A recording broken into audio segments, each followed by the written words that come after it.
Pindai zvenyu murati tiri pasi. Ima mtapinde kai. Imi muri kuenda kupi? Takatoda kapo bude. Takatoda kapo. Budai. Ava ngavabude mochikari. Takatoda kapo. Kwava ikuna mbio. Ai ava ngavabude hao. Maybe ndola kuenda. Mudzakere kumba. Munotsvaga kapo. Nei guys. Munotsvaga muimo zema kakwana baka. Takatoda kapo kwa vari kuita seya. Takatoda kapo isusu. No. Takatoda kapo.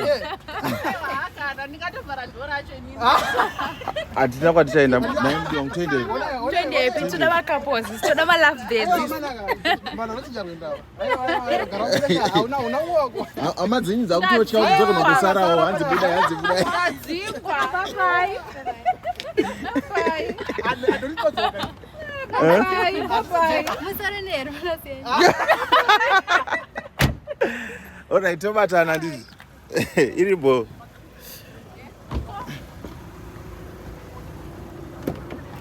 Guys, takudzokera kumaraini.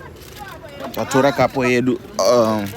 Kikapiwa maflowers. Can you imagine? Oh my god. How do they know that my husband buy me flowers almost every week?